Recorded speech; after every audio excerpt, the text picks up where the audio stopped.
Good evening, everybody. This is Helen, and I'm going to reflect on the past week I have had in my field placement.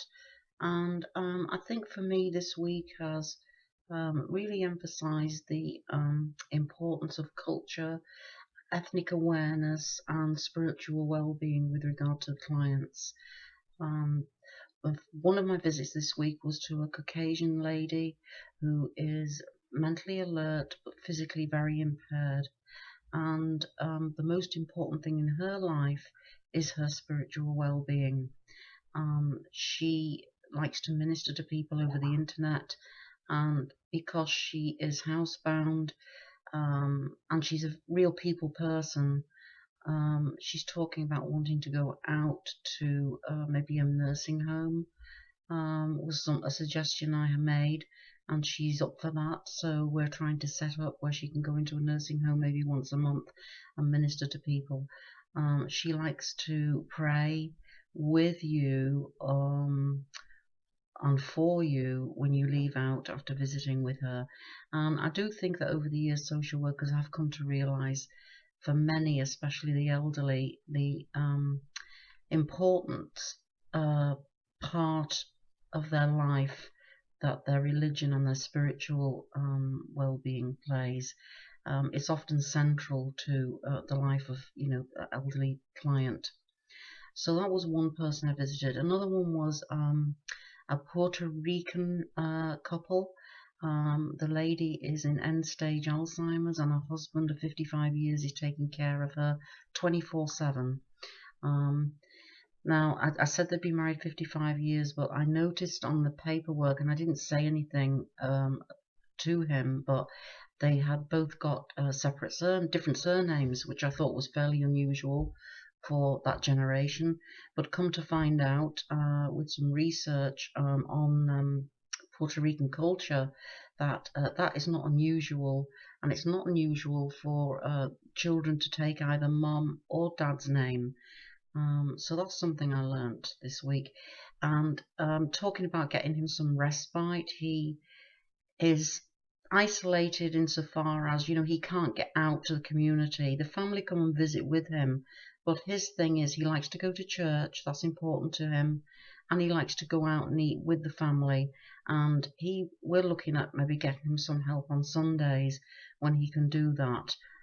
He did request a Spanish-speaking aid, so that's something I have to work on tomorrow when I go to the office.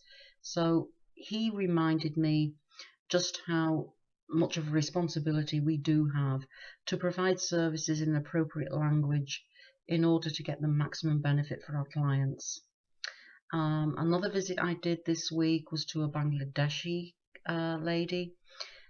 She is working full-time, is the sole breadwinner, and also trying to take care of her husband, who has Parkinson's and dementia that's related to Parkinson's.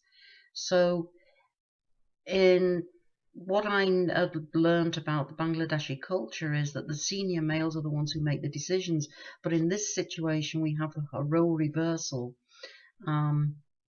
She's very stressed. He stays in the bed during the day. She's at work. And in the evenings, he is sundowning, so she doesn't really get any sleep. It could be at any hour of the night, actually, that he gets up and wanders around, and he'll figure out ways around things that she's secured in the home, and she's having a hard time. So we're looking at trying to extend services if the funding's available for her. But I did learn that in Bangladeshi families, the mother and son bond is usually very strong, but it is absolutely not the case in this family. The son has kind of disassociated. He has moved to another city. His mother didn't know where he was. She tracked him down through his work, and when she finally met with him, he was not very receptive. He doesn't call, and the daughter is also in her 20s. She is not supportive, has nothing to do with interacting with the father. So it's all on the mother's shoulders.